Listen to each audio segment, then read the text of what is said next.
Hello বন্ধুরা, দিশানি কিচেনে চলে এসেছি আমি আজকে আর একটা নতুন রেসিপি নিয়ে। তো দেখো, আজকে আমি তোমাদের ফ্রায়েড রাইস করে দেখাবো। তো প্রথম থেকে শেষ পর্যন্ত ভিডিওটা দেখতে থাকো। দেখো, এখানে আমি চাল ধুয়ে রেখেছি।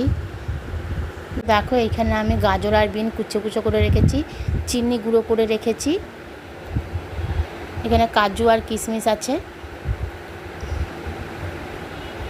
দেখো, এখানে জল গরম হয়ে গেছে, আমি তেজপাতা দিয়ে দিলাম, গরম মশলাও দিয়ে দিচ্ছি,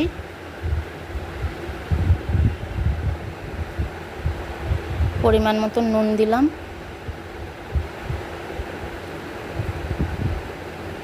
তেল দিয়েছি, এখানে আমি সাদা তেল ব্যবহার করেছি। আমি যে চালটা ধুয়ে রেখেছিলাম ওই চালটা দিয়ে দিলাম।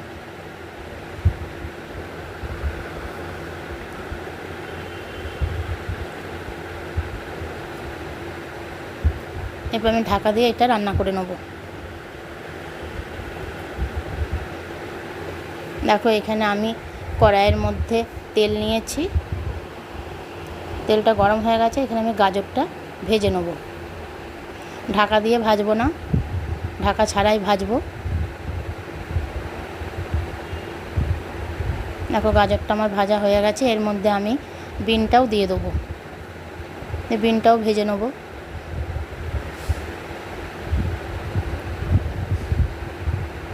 এখানে ভাজা হয়ে গেছে বিন গাজর, এর মধ্যে আমি কাজু কিশমিশটা দিয়ে কাজু কিশমিশটা ভেজে নিচ্ছি। দেখো, কাজু কিশমিশটা দিয়ে দিয়েছি।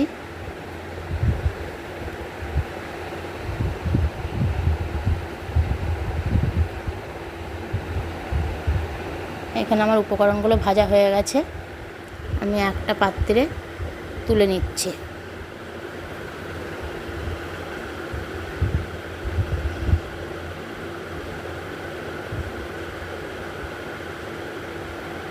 আমি এগুলো সাদা তেলে ভেজেছি আর নুন ছাড়া ভেজেছি, এখানে আমি নুন দিইনি। দেখো, এখানে ভাতটা আমার রেডি হয়ে গেছে। এরপর কড়াইয়ের মধ্যে তেল নিয়েছি আর অল্প ঘি দিয়েছি।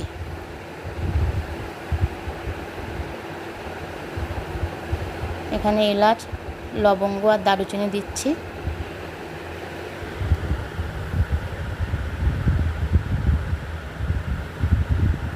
আগে থেকে যে আমি উপকরণগুলো ভেজে রেখেছিলাম ওইগুলো আমি এর মধ্যে দিয়ে দেবো। দুটো তেজপাতাও দিয়েছি। দেখো, আমি যে আগে উপকরণগুলো ভেজে রেখেছিলাম এইগুলো আমি এর সঙ্গে মিশিয়ে নেব।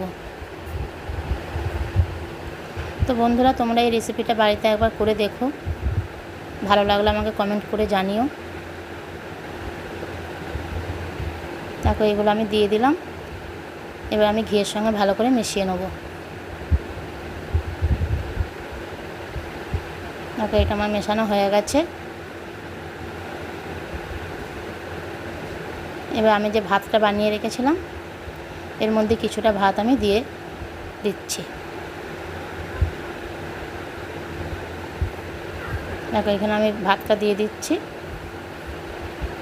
এবার এই ভাতটার সঙ্গে ওই উপকরণগুলো আমি ভালো করে মিশিয়ে নেব।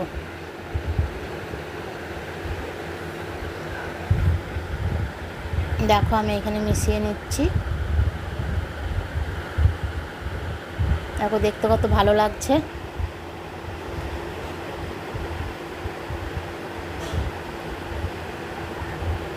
এবার এর মধ্যে আমি আগে থেকে যে চিনি গুঁড়ো করে রেখেছিলাম, কিছুটা চিনি গুঁড়ো করে রাখা চিনি আমি এখানে দিয়ে দিলাম।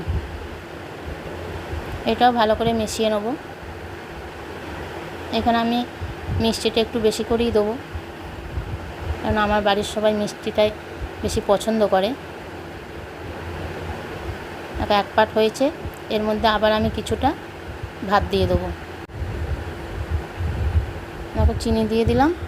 এই রকম করে আমি পাটের পাট সাজিয়ে নেব। তো দেখো বন্ধুরা, এখানে আমার সাজানো হয়ে গেছে।